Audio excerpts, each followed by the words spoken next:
हाँ जी, welcome back. Lecture number 15 error analysis numericals हैं ये।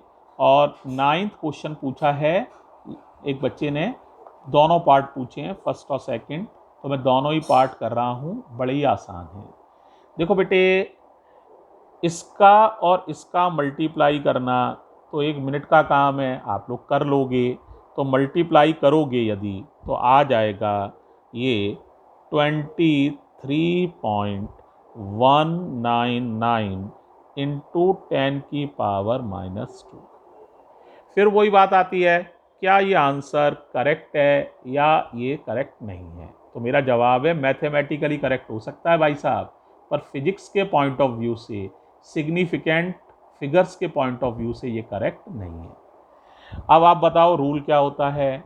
Answer will contain the least number of significant figures in case of multiplication. You know, answer will contain the least number of significant figures.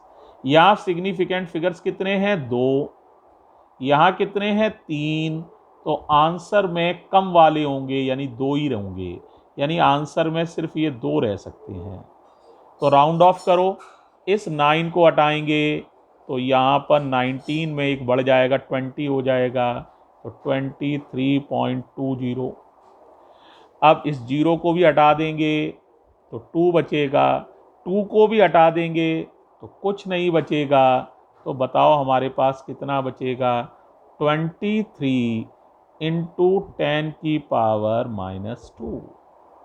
या तो इतना ही लिख दो, ये भी सही है, लेकिन थोड़ा सा और अच्छा लिखना चाहो तो एक तरीका ये है कि आप इसमें 10 का डिवाइड कर दो, 10 का मल्टीप्लाई कर लो, कोई अंतर तो पड़ेगा ही नहीं। 10 का डिवाइड, 10 का मल्टीप्लाई। अब बताओ डिवाइड कर लोगे कितना आ जाएगा? 2.3। अब बताओ यहाँ पर कितना आ जाएगा? -2 पावर है, ये 1 पावर है, तो पावर रह जाएगी 10⁻⁻1। आंसर कर पाओगे? बहुत ही आसान है, आराम से कर लोगे। ठीक है। देखो बेटे, अमेरिकन सिस्टम में ना ये रूल होता है कि आंसर में एक डिजिट के बाद ही डेसिमल लगाकर आंसर दिया जाता है। पहले डिजिट के बाद डेसिमल लगाकर आंसर दिया जाता है। तो ये जो आंसर लिखा है, ये अमेरिकन सिस्टम में लिखा हुआ है। ये आंसर ऑर्डिनरी लिखा हुआ है। तो किताबें ज़्यादातर जो हैं, बुक्स जो हैं, वो बेटे अमेरिकन सिस्टम में ही आंसर को लिखना प्रीफर करती हैं, इसीलिए ऐसा लिखना उन्होंने माना है। ठीक है, गलत ये भी नहीं है, लेकिन ये अमेरिकन सिस्टम के हिसाब से है और बुक्स ऐसे ही लिखती हैं।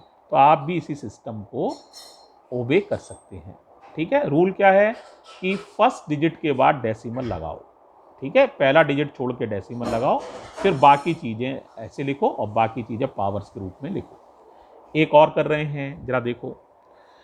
देखो भाई, ये डिवाइड करना है पॉइंट से पॉइंट, तो कैंसिल हो गया। 14 में 26 का डिवाइड करना है, तो कर लो। ये डिवाइड करोगे तो आएगा 0.538, और 10 की पावर, ये 5 ऊपर चली जाएंगी तो 10⁻⁻2। अब फिर वही परेशानी है, यहाँ सिग्निफिकेंट फिगर कितने हैं? 2। यहाँ पर भी 2, तो आंसर में भी कितने होने चाहिए? 2 है, कितने? 3। तो इस 8 को हटाओ, 8 को हटाओगे तो यहाँ क्या हो जाएगा? 4।